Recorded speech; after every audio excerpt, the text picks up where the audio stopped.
देखती है, सीखती है। सही है। तो जो हमारा जो लक्ष्य है, हम ये मान के चल रहे हैं कि हम अपनी कला को, अपनी संस्कृति को थोड़ा आगे बढ़ाएं। तो मेरी संस्था के जो बच्चे हैं वो एक छोटी सी प्रस्तुति आपके लिए लाए हैं राधा कृष्ण की, अगर आप कहें तो। कराइए। जी, धन्यवाद।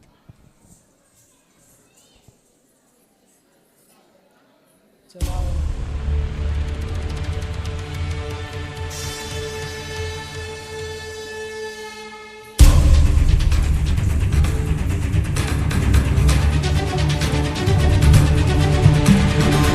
केशवं केशवं केशवं कृष्ण दामोदरं केशवं केशवं केशवं केशवं केशवं मथुराचले केशवं केशवं केशवं केशवं केशवं मथुराचले केशवं केशवं।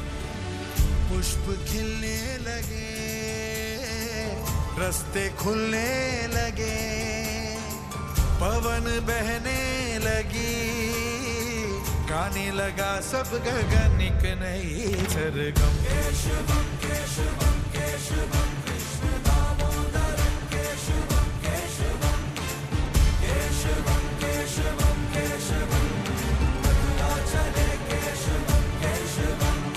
मथुरा आने से पहले ही कृष्ण उतर कर निकले रथ से, जिस पर चलते मथुरावासी उनको जाना था उस पथ से। मथुरा सारी उमड़ पड़ी थी, अनुपम अद्भुत एक घड़ी थी।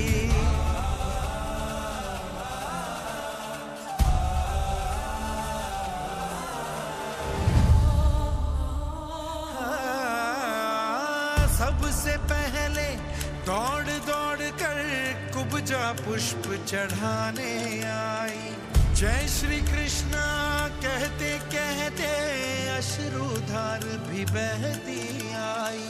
केशवं केशवं केशवं कृष्ण दामोदरं केशवं केशवं केशवं केशवं केशवं कृष्ण दामोदरं केशवं केशवं। हुई कृष्ण की जय जयकार, कृष्ण प्रेम की थी रसधार। केशवं केशवं केशवं कृष्ण दामोदरं केशवं केशवं केशवं केशवं केशवं मथुराचले केशवं केशवं।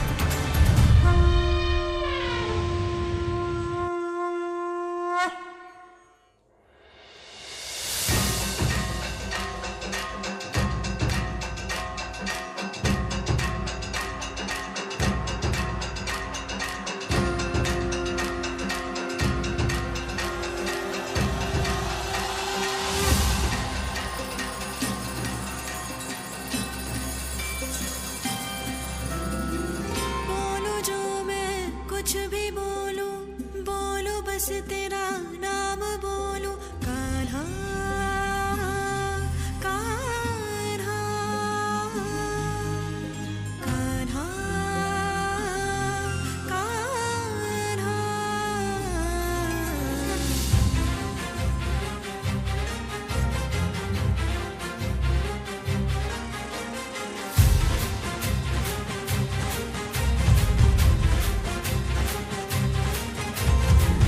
आँखें खोलूं जब भी खोलूं, खोलूं तो बस तुमको देखूं। कान्हा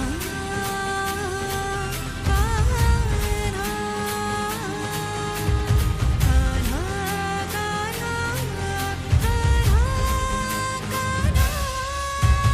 भज गोविंदम भज गोविंदम भज गोविंदम मूढ़मते, तीर मिटेगी कृपा बहेगी, शंका सारी दूर हटे। भज गोविंदम भज गोविंदम भज गोविंदम मूढ़मते, तीर मिटेगी कृपा बहेगी, शंका सारी दूर हटे। गोपाल भी तुम जगदीश भी तुम कमल नयन तुम जगन्नाथ, तुम ही मधुसूदन तुम ही श्रीनाथ, माधव मुरलीधर परम पुरुष पुरुषोत्तम श्याम सुंदर। भज गोविंदम भज गोविंदम मूढ़मते, पीर मिटेगी कृपा बहेगी, शंकर सारी दूर हटे।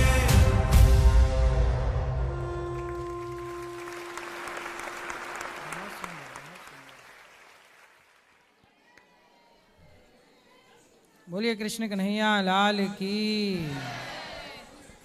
बहुत सुंदर आपकी प्रस्तुति और आपकी तैयारी और आपका जो कार्य है सराहनीय है। Thank you. खुश रहिए।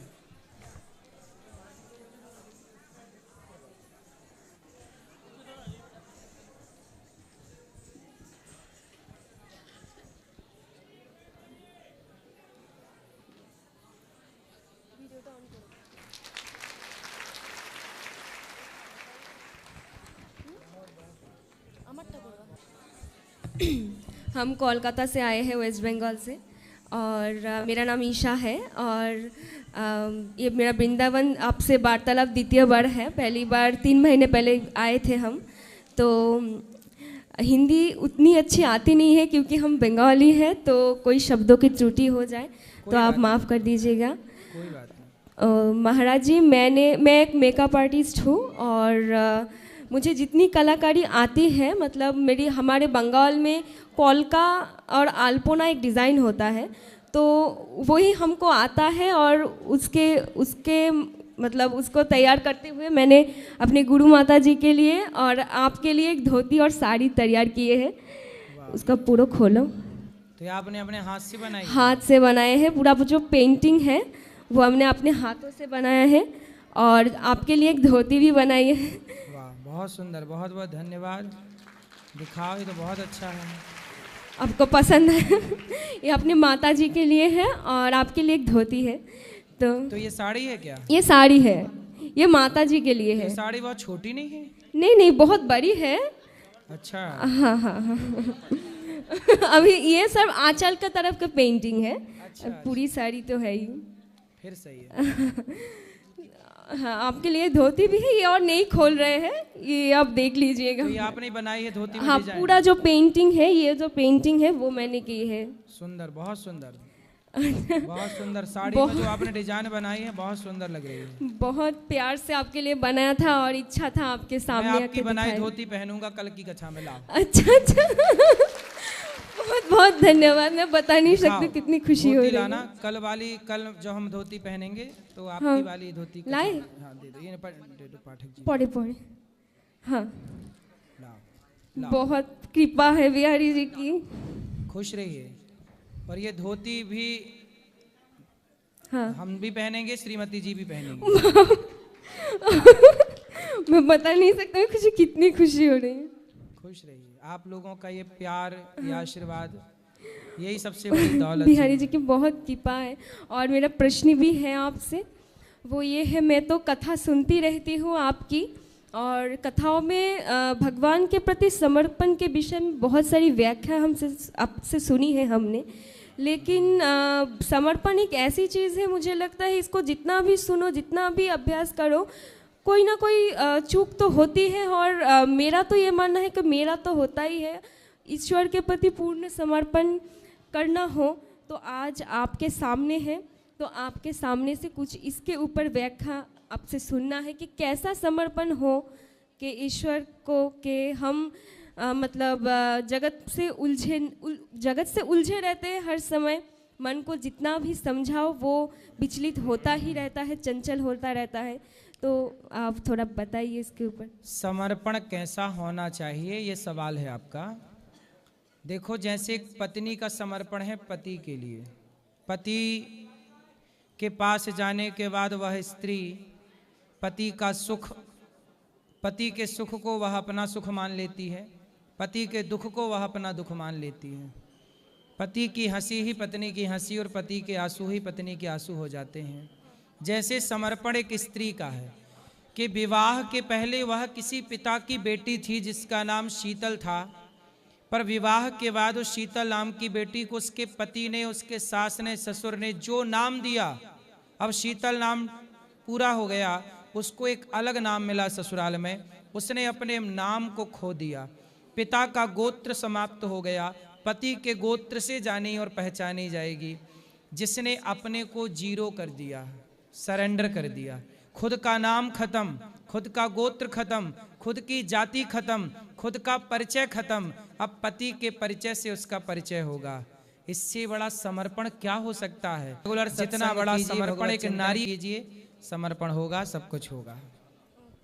धन्यवाद महाराज जी। और आज मैंने मतलब माताओं को देखा, यहाँ पर जब सेवा होती है उनको देखा, मुझे बहुत अच्छा लगा। आज मैं आपसे 1 साल से जुड़ी हुई हूँ, मतलब 1 वर्ष पहले आपको मैंने पहली बार देखा था और तब से लेके आज तक मैं आपसे आपकी कथा सुनती हूँ और इतना अच्छा लगा। यहाँ का सेवा, इतना व्यवस्था आप इतना करते हैं। और जब पिछली बार मैं आई थी, मैंने आपको बोला था कि मैं आपको भैया मानती हूँ और आपको भाई के रूप में मैं बहुत चाहती हूँ, मतलब आप बहुत प्रिय हो मेरे। और यहाँ का जो सेवा है, मतलब बिहारी जी ने मेरे ऊपर इतनी कृपा की है। मैं आपको आज ये बात, कभी फिर मुलाकात हो ना हो, आज बोल ही देती हूँ कि बिहारी जी ने इतनी कृपा की है कि रोज़ एक संत की सेवा वो हमसे करवाते हैं। ये 1 वर्ष हो गया अभी नित्य की वो हम मतलब। और मैं चाहती हूँ बिहारी जी इतनी ऐसे ही कृपा करती रहे कि ऐसी सेवा मैं आपके लिए और भी होती रहेगी। बिहारी जी कृपा करेंगे, खुश ओके, धन्यवाद महाराज जी। गुरुजी जय श्री राम, जय गौ माता जी। गुरुजी, जो बांग्लादेश में हो रहा है उसके लिए आप 2 शब्द बोलोगे? जो जिहादियों ने हमारे हिंदुओं को जिस तरीके से मौत दी है, आप कुछ उसके लिए 2 शब्द बोल दीजिए। यदि हम हिंदू संगठित नहीं हुए तो ऐसी मौत हमारी और आपकी भी होगी, बहुत जल्द होने वाली है। यदि हम संगठित नहीं हुए तो ऐसे हमें और आपको भी जिंदा जला दिया जाएगा, बहुत जल्द। यदि हम संगठित सनातनी नहीं हुए, जातियों के नाम पे जो हम बटे हैं, हमारे इस बंटवारे ने, हम संगठित होते तो हमसे कोई पाकिस्तान भी क्यों लेता, हमसे कोई बांग्लादेश भी क्यों लेता, हमें कोई अंग्रेज गुलाम क्यों बनाता, हमें कोई मुगल गुलाम क्यों बनाता। भारत के टुकड़े हुए केवल इसलिए कि हम हिंदू बटे थे। हम गुलाम हजारों सालों तक इसलिए हुए क्योंकि हम सनातनी जातवाद के नाम पे बटे थे। यदि संगठित हो गए तो अभी भी सुरक्षित होने की संभावना है और अभी भी बटे रहे तो याद रखना हिंदुओं, आपका अपना अस्तित्व खतरे में पड़ जाएगा। ढूंढते फिरोगे कि हम कभी थे, जैसे आज पाकिस्तान में हिंदू ढूंढता है कि मैं कहीं यहाँ था, बांग्लादेश में हिंदू ढूंढेगा कि मैं कभी यहाँ था। अस्तित्व मिट गया हिंदुओं का बांग्लादेश में, अस्तित्व मिट रहा है। जो मिट गया, जो बचा था वो अभी मिट रहा है। पाकिस्तान में हिंदुओं का अस्तित्व मिट गया। कल को ऐसे ही आपके शहर से, आपके राज्य से आप खदेड़े जाओगे और कोई कुछ ना कर पाएगा। इसलिए मेरे प्यारे सनातनियों, आपकी भलाई है कि आप इस धनानंद को चाणक्य ने समझाया था जब सिकंदर भारत की ओर पहले पांव बढ़ाया और यहाँ जब पंजाब तक पहुंचा, पोरस से जब युद्ध होने लगा तो धनानंद को चाणक्य ने समझाया था, चाणक्य देखो, एक विदेशी आक्रांता भारत में घुस आया है जो हम सबके लिए बहुत बड़ा खतरा है। धनानंद बोला हमें कोई खतरा नहीं है, हम तो ताकतवर हैं। अपनी ताकत के घमंड में धनानंद बना रहा और खतरे को देखकर आंखें बंद कर ली। तो धनानंद, आंखें बंद कर लेने से खतरा टलता नहीं है। जब चाणक्य का अपमान किया समझाने वाले चाणक्य का, तो एक चाणक्य के द्वारा पोषित, चाणक्य के द्वारा शिक्षित कोई चंद्रगुप्त आया और धनानंद के अस्तित्व को समाप्त करके अपनी स्थापना कर ली। यदि आप घमंड में आंखें बंद कर लेते हैं कि जी मैं पावरफुल हूं, मेरा कोई कुछ नहीं बिगाड़ सकता, लेकिन नहीं, आप सनातनियों को संगठित होना पड़ेगा। तब चाणक्य ने समझाया था, आज ये दास अनिरुद्ध आपसे एक निवेदन कर रहा कि संभल जाओ, समझ लो, संगठित हो जाओ, वरना फिर अपने अस्तित्व को तलाशते फिरोगे, मिलेगा नहीं। बटोगे तो कटोगे। हाँ, धन्यवाद गुरु जी। जय श्री राम, जय गौ माता। जय गौ माता। जय गुरुदेव भगवान की जय, गौरी गोपाल भगवान की जय। प्रभु जी, हमें जीजा जो को होती है माइक पकड़ने से थोड़ा है, झिझक होती रहती है बोलने से माइक में, इसके लिए क्षमा करें। कोई बात नहीं। प्रभु जी, आप पिछले वर्ष अप्रैल महीने में आपको गुरुदेव बनाए। आपकी कृपा से हमको मार्गदर्शन मिलती रहती है। प्रश्न जो रहते हैं वो प्रश्नोत्तरी से मिल जाती है, लेकिन मार्गदर्शन की कुछ ज़रूरतें होती है जो आपसे पूछने के लिए हम आए हैं और आते रहेंगे। हाँ। गुरुदेव, जब विग्रह की कोई दर्शन हो, वो स्वप्न में जो भगवत दर्शन होते हैं, तो क्या वही विग्रह की हम उपासना करने लगे या सभी विग्रह की? किसकी उपासना? जैसे आप लक्ष्मी नारायण जी की वो ध्यान करते हैं ना, अभी कोई विग्रह की दर्शन हुई हो जो उनकी हमेशा उन्हीं विग्रह की ध्यान करे क्या गुरुदेव? हाँ, भगवान श्रीमन्नारायण का ध्यान करिए। वो ध्यान राम के रूप में हो सकता है। गुरुदेव उनका ध्यान देखो भगवान का, चाहे राम रूप में करो, चाहे कृष्ण रूप में, चाहे नारायण ध्यान होना, किसी भी रूप में भगवान का। एक और प्रश्न है गुरुदेव, जब मेरे पति भागवत धाम चले गए, 2 बच्चे हैं, वो परिवार है मेरे साथ, सब करते हैं, पालन पोषण सब हो रही है।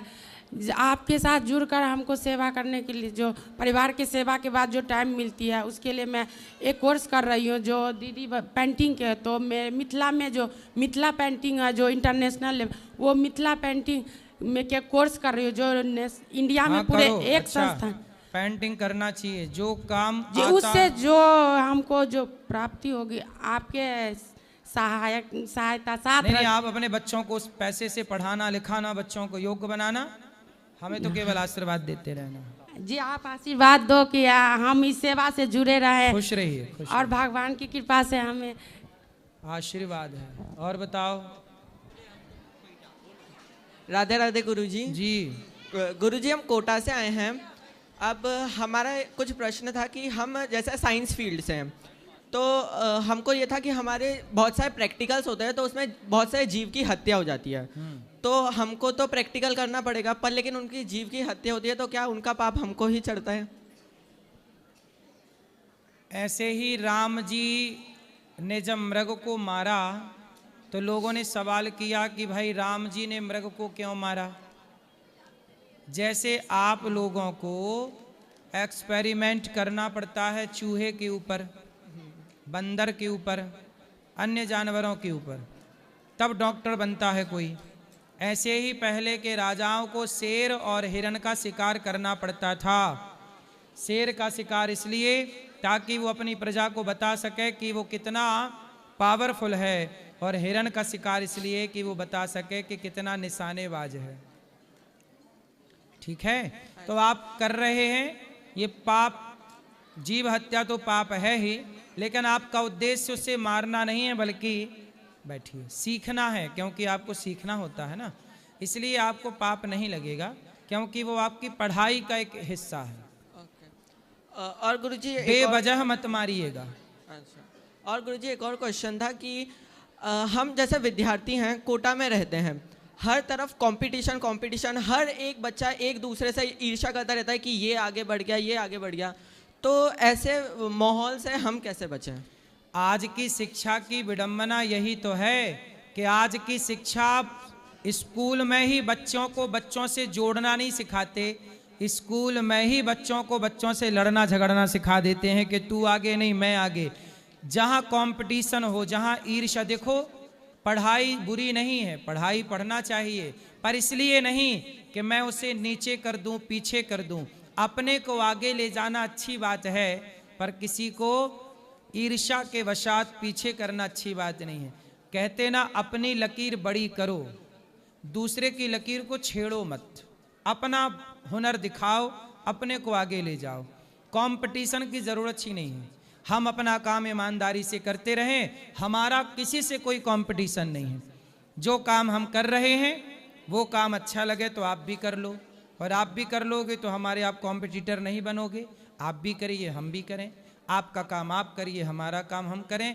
आज की शिक्षा बेटा जितनी सुंदर होनी चाहिए, आज़ाद भारत की शिक्षा को इतनी सुंदर शिक्षा नहीं है। स्कूल में ही बच्चे लड़ रहे हैं आपस में, स्कूल में ही बच्चे एक दूसरे के दुश्मन हो जा रहे हैं। जहां सुदामा, जिन विद्यालयों से कृष्ण सुदामा जैसी मित्रता निकली, आज कंपटीशन करा करा के शत्रुता निकल रही है विद्यालयों से, स्कूलों से। मित्रता का प्रमाण सुदामा और कृष्ण की दोस्ती गुरुकुल से निकली थी, और आज कंपटीशन के चक्कर में लड़ा रहे हैं, आपस में बच्चे लड़ रहे हैं। क्या जरूरत थी इसकी? पहले की शिक्षा ना डिग्रियों पर आश्रित नहीं थी, आज की शिक्षा डिग्रियों पर आश्रित हो गई है। पहले की शिक्षा हुनर में थी, चरित्र में थी, आज की शिक्षा केवल डिग्रियों में है। डिग्रियां वाले, डिग्रियों जिनके पास डिग्रियां हैं, जरूरी नहीं है कि उनके पास हुनर हो, क्योंकि बहुत सारे हुनर वाले डिग्रियां ना होने के कारण पीछे हैं, और जिनके पास हुनर नहीं है डिग्रियां हैं, वो कहते ना कि रामचंद्र कह गए सिया से, ऐसा कलयुग आएगा, हंस चुगेगा दाना दुनका, कौआ मोती खाएगा। कौआ मोती खा रहे हैं। टैलेंट पड़ा है, टैलेंट की कोई कदर नहीं है, टैलेंट बाजारों में भीख मांगता है, और कहते हैं कि भाग्य और किस्मत महलों में नृत्य कर रही है। तो इसलिए बेटा पढ़ाई ज़रूरी है, पर किसी को हराना नहीं। एक बच्चा दौड़ रहा था, मतलब रेस थी, दौड़ना था बच्चों को सबसे आगे, तो एक बच्चा बहुत आगे निकल गया रेस में, सबसे आगे। जब वो पास में पहुंचा, जीतने के बिल्कुल चंद कदम दूर था, तो उसका जूता उतर गया। वो जूता उतर जाने से वो लड़खड़ा के गिर गया। तो जो उसके पीछे वाला बच्चा था, वो चाहता तो वो तो गिर ही गया, वो जाके और जीत जाता, चैंपियन हो जाता, पहले नंबर पे आ जाता, लेकिन उसने ऐसा नहीं किया। उसने कहा कि यदि इसका जूता नहीं उतरता तो यही जीतता। तो उसने कहा कि नहीं, इसकी जीत का श्रेय इसे ही मिलना चाहिए, मैं क्यों लूं? तो उसने उसका जूता जल्दी पहनाया, खड़ा किया और उसको आगे किया और उसको जिता दिया। सबने उसके लिए तालियां नहीं बजाई कि वो जीत गया, सबने उसके लिए तालियां बजाई कि। और गुरुजी एक लास्ट क्वेश्चन ये था कि यूं कहा जाता है जैसी संगत होती है वैसी ही रंगत होती है। सही है। बट आसपास हमारे ऐसे लोग रहते हैं, मतलब उधर हम पढ़ने जाते हैं, बट और छात्र छात्राएं ना ऐसा करती है, दूसरों की तरफ दोष दर्शन ऐसा करने लग जाती है। तो उसका प्रभाव भी हम, हाँ, मतलब जैसे किसी स्त्री को गंदी नजर से देखने लग जाते हैं। लड़के? हाँ, लड़के। और लड़कियां? लड़कियां इतना नहीं करती, बट लड़के करते हैं। तो अब हमें उनके साथ तो रहना पड़ेगा, क्योंकि हम पढ़ रहे हैं, तो वो हमारे पीछे या फिर हमारे साथ तो बैठेंगे।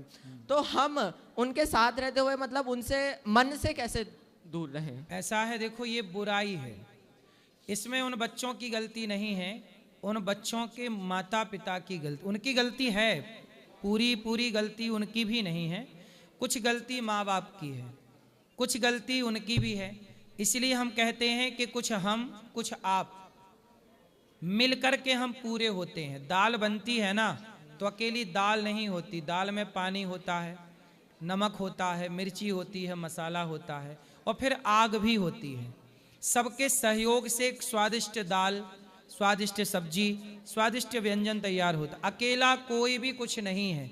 कुछ माँ बाप के कर्तव्य होते हैं कि वो बच्चों को संस्कार, केवल शिक्षा नहीं, ये संस्कार दो कि नारी का सम्मान कैसे किया जाए, है ना। हर लड़के के पास संस्कार होना चाहिए। जो लड़के किसी बहन बेटी को गलत नज़र से देखते हैं, उनसे आप ये कह सकते हैं कि तुम्हारी बहन होती इसकी जगह, और कोई लड़का देखता इस लड़की को, तुम्हारी बहन को गलत नज़र से, तो क्या तुम क्या करते, क्या सोचते, क्या तुम्हारे विचार होते? खुद को रख कर देखना चाहिए। इसीलिए कहता हूं हर लड़के की एक बहन जरूर होनी चाहिए, कि जब वो किसी बहन की ओर देखे तो उसे ये भी याद रहे कि तेरी बहन भी बाजार में निकलती है। यदि हर लड़के अपनी अपनी बहनों की तरह औरों की बहनों का सम्मान करने लग गए, तो आपकी बहन दिन के आए या रात को आए, कोई उसे गलत नज़र से नहीं देखेगा, क्योंकि आप सबकी नज़रें एक सी हो जाएंगी। खेल नजरिए का है, कहते ना दृष्टि बदल गई तो सृष्टि बदल गई। इसलिए बेटा आपको ऐसी कुसंगत से बचना चाहिए, उनको समझाना चाहिए कि आपकी नज़र गलत है। कुछ लड़के पढ़ाई पे ध्यान नहीं लगाते, गलत गलत चीज़ें देखते रहते हैं। आपको पर पढ़ना है, आपको कोई मतलब नहीं होना चाहिए कि कौन किसे देख रहा है, कौन किसे नहीं देख रहा। आप केवल अपनी बुक, पुस्तक को देखिए, अपना लक्ष्य देखिए, और बस जैसे घोड़ा, बाराती घोड़ा होता ना, बारात में जो घोड़ा होता, बग्घी में घोड़ा, दुल्हा बैठता ना घोड़े में, उस घोड़े को ध्यान से देखा, उसके आंखों में पट्टी लगी रहती है ऐसी। क्यों? ताकि वो घोड़ा यहां ना देखे, यहां ना देखे और सीधा चलता जाए। आप भी स्टूडेंट हैं, विद्यार्थी जीवन में, कौन लड़की क्या कर रही है, कौन लड़का क्या कर रहा है, बिल्कुल आंखों में पट्टी किनारे किनारे बांध लो, सीधा लक्ष्य को देखो कि हमें पढ़ करके अपने लक्ष्य को प्राप्त करना है। यदि ये विचारधारा आ गई तो पढ़ जाओगे, और तनिक आपका भी मन ऐसा चला गया तो फिसल जाओगे। ठीक है, चलिए अभी इतने ही क्वेश्चन थे। राधे राधे गुरु। खुश रहिए। राधे राधे गुरुजी। राधे राधे। जय श्री कृष्णा जी। मैं एमपी से हूँ और मेरा सवाल ये है कि अगर कोई व्यक्ति सिद्धांत के अकॉर्डिंगली चल रहा है और सामने वाला सैद्धांतिक नहीं है, वो गलत तरीके से अर्निंग कर रहा है, वो आपसे बहुत ज़्यादा ऊपर बढ़ता जा रहा है और आप सिद्धांत के हिसाब से उसके लेवल तक नहीं पहुंच पा रहे हो, जबकि आप बिल्कुल सही तरीके से अर्निंग कर रहे हो, सही तरीके से अगर आप कोचिंग पढ़ा रहे हो तो कोचिंग में भी आप बिल्कुल सही स्टूडेंट्स को ज्ञान दे रहे हो, वो गलत तरीके से ज्ञान देकर भी बहुत ऊंचाई तक पहुंच गया, तो हम ये कहते हैं कि शायद आपका प्रारब्ध बुरा होगा, तो फिर उसका क्या अच्छा होगा? तो वो आज गलत तरीके से भी ऊंचाई तक पहुंच रहा है और हम बिल्कुल सही करते हुए भी उसके लेवल तक नहीं आ पा रहे हैं। या सही गलत अपनी जगह है, लेकिन आपको ये भी देखना चाहिए कि आज की रिक्वायर क्या है, आज की जरूरत क्या है। यदि आपने जरूरत के हिसाब से अपने को डेवलप किया, जरूरत के हिसाब से आपने अपने को बनाया, तो आप भी सफल होने से पीछे नहीं रहेंगे। आज की इस युग, आज की इस दुनिया में, आज के इस युग में सफल वो लोग हैं जो अपने समय के साथ चलते अपडेटेड हैं। अब जैसे मोबाइल को ले लीजिए, एक मोबाइल 20,000 का मिल रहा है और एक मोबाइल 1.5 लाख का मिल रहा है। जिसने अपने को अपडेट कर लिया वो 1.5 लाख का है, और जिसने अपने को अपडेट नहीं किया वो 20,000 का है, और दोनों से बातें होती हैं और दोनों फेसबुक, यूट्यूब, इंस्टाग्राम चल रहा है। लेकिन अपडेट की बात है, जो व्यक्ति अपने को जितना जल्दी अपडेट कर लेगा, नए नए थॉट ले आएगा, नए नए विचार, नई नई प्लानिंग, नई नई योजनाएं ले आएगा, वो व्यक्ति सफल हो जाएगा। ऐसे आपकी कोचिंग लाइन में भी हैं, इसलिए आपको बेहतर करना है। और ये बात आप ठीक भी कह रहे हैं कि कोई व्यक्ति मेहनत, देखो हम मेहनत तो करें, आप भी करें, लेकिन मूल में भाग्य है। एक होता है भाग्य, एक होता है कृपा। तो उनके ऊपर भाग्य है, लेकिन आप पर भी कृपा हो सकती है। इसलिए जो व्यक्ति पुण्यात्मा है, जो पुण्य करके आया है, आज वो पाप करने लग गया, माना कि गलत करने लग गया, लेकिन पूर्व में उसके पुण्य तो है ही ना। तो प्रारब्ध का मतलब कब तक वो प्रारब्ध के अकॉर्डिंगली उनकी लाइफ चलती रहती होगी? जैसे आज हम आपको मैं प्रारब्ध समझा देता हूँ। कर्म 3 प्रकार के होते हैं जी। कर्म कितने प्रकार के होते हैं? 3। एक होता है कर्म, एक होता है क्रियमाण। जिसे क्रियमाण, कर्म जो आप कर रहे हैं वो क्रियमाण है, क्रिया कर रहे हैं ना, क्रियमाण। क्रियमाण के बाद होता है संचित, जो फिर होता है प्रारब्ध। इसे उदाहरण से समझाते हैं। जैसे आज हमने मजदूरी की, मेहनत किया, तो आज हमें मिले 500 रुपए। हमने काम किया, वो क्रियमाण कर्म था। क्रियमाण कर्म से मतलब दिन भर की मेहनत से हमें 500 रुपए की अर्निंग हुई, वह 500 हमारा संचित हो गया। क्रियमाण कर्म क्या बन गया? संचित कर्म। 500 मिल गए ना, अब वो 500 हमारे जेब में संचित हो गए। अब वो 500 रुपए का, अब हमने मिठाई खरीद ली बच्चों के लिए, पत्नी के लिए साड़ी खरीद ली और कुछ चीजें, तो जब खरीद ली हमें मिल रहा है, तो वही है भाग्य। जो आपने कमाया, कर्म किया था, वो इकट्ठा हो गया, और वही इकट्ठा जब आपको मिलना स्टार्ट हुआ तो वो भाग्य कहलाता है। तो जो व्यक्ति अच्छे कर्म किए बैठा था उसे मिलने लग गया, वो जब मिलने लगा तो कहते हैं इससे भाग्य में है, भाग्य में उसने किया था तो मिल रहा है। लेकिन आज जो गलत कर्म कर रहा है, ये आने वाले टाइम के लिए ये भाग्य बन के सामने आएगा। इसलिए अच्छे कर्म करने चाहिए। अच्छी करनी कर लो रे भैया, कर्म न करियो काला, लाख आंख से देख रहा है तुझे देखने वाला। भीष्म पितामह बाणों की सैया पर लेट गए। क्यों? क्योंकि भीष्म पितामह ने एक सांप को, स्नेक, कांटों में फेंक दिया सांप को, कांटा चुभ गया और सांप मर गया तड़प तड़प के। पितामह भीष्म को भी कांटों की तरह बाणों की सैया पर लेट कर वो पाप चुकाना पड़ा। राम जी के पिता दशरथ जी ने श्रवण कुमार को मार दिया, बेवजह मार दिया। श्रवण कुमार के माँ बाप तड़प तड़प के मर गए, तो श्रवण कुमार के माँ बाप ने शाप दे दिया कि आपको भी मेरे पुत्र के लिए जैसे मैं तड़प रहा हूं, आपको भी अपने पुत्र के लिए तड़प तड़प के मरना पड़ेगा। अवश्यमेव भोक्तव्यम, जो व्यक्ति जैसा करता है भोगना पड़ता है। आपके जो कर्म थे उतना फल आपको मिल रहा है, जो उनका था उतना उन्हें मिल रहा। इसलिए किसी को देख के ये मत सोचिए उसके पास ज्यादा है, उसके भाग्य का उसके पास है, मेरे भाग्य का जैसा जिसका भाग्य था उसको वैसा मिला। इसलिए जितना है उसमें मस्त रहिए, खुश रहिए। ईश्वर का थैंक यू, धन्यवाद दी। जितना आपके पास है ना, इतना भी बहुत लोगों के पास नहीं है। ये बात सही है कि गलत है? बिल्कुल सही है। इसलिए जितना है बहुत प्रसन्न रहिए और ईश्वर का फिर भी थैंक यू कीजिए। जब आप रोज धन्यवाद देने लग जाएंगे तो आपके जीवन में परिवर्तन आपको दिखने लग जाएगा। ठीक है? श्री सतगुरु भगवान के श्री चरणों में दंडवत प्रणाम करते जी। जय श्रीमन नारायण गुरु जी। धन्यवाद। किस बात का धन्यवाद? इस गुरु जी की मांस मछली सब खाते थे, कथा सुनकर सब छोड़ दिए सर। वाह, फिर सही है, फिर ठीक है। और जिनको माता पिता रहते हैं वो बच्चे धाम नहीं आना चाहिए। क्यों नहीं आना चाहिए? सबको आना चाहिए। बोलते हैं कि माता पिता है तब तुम धाम जाता है, इसे करता है माता वो पिता। ऐसा बोलते होंगे कि अकेले मत जाओ, माँ बाप को भी धाम जैसे करा हम दो। गुजरात से अभी आ रहे हैं सर, हम बिहार के हैं। हाँ, तो आप कभी अपने माँ बाप को भी ले आना, तो धाम उनको भी करा देना। जी। और एक प्रश्न और सर, ये बाबा नाम के बलम क्या इसका, जो सर गांव में मेरा बिहार है रमजानपुर, वो बाबा नाम से ही पूजा पाठ ये कीर्तन करता है, पूजा पाठ नहीं करता, उसमें जोड़ रहा। ये बाबा नाम के बलम कौन है? बाबा नाम के बलम। बाबा नाम के बलम। जी सर। बलमा रे, वही वाला बलमा। इससे बहुत जोड़ रहा सर, पूजा पाठ नहीं करता, इसमें खाली बस कीर्तन करता ही है। कौन बलमा? ये बाबा नाम के बलम में ये क्या है? कौन बलमा? पहले उसका परिचय दो, कौन बलमा? यही बस कीर्तन करता है, बाबा नाम के बलम बोलो बस। बाबा के बलमा की बस जय। कीर्तन का धा कहता है, इसमें जुड़ो। तो कौन है ये बाबा के बलमा? अब कौन है ये पता नहीं। ले राम राम जपो, कृष्ण कृष्ण जपो, बाबा के बलमा जप रहे हैं। हाँ।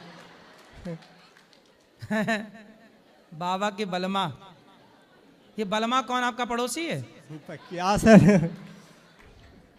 बाबा के बलमा ना जपो, राम राम जपो, कृष्ण कृष्ण जपो। जी सर, धन्यवाद। ठीक है। गुरुजी राधे राधे। हाँ गुरुजी, मेरा पढ़ाई में मन नहीं लगता। क्यों? किस में मन लगता है? खेलने में। खेल लिया करो। कितनी देर खेलते हो? गुरुजी 2 घंटे। क्या खेलते हो?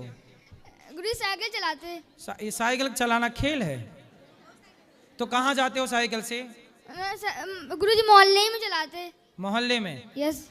तो इस मोहल्ले से उस मोहल्ले में, या टवाला वा टवाला। हाँ। यंगा कहती वंगा कहती। सही है। तो आप साइकिल चला लिया करो।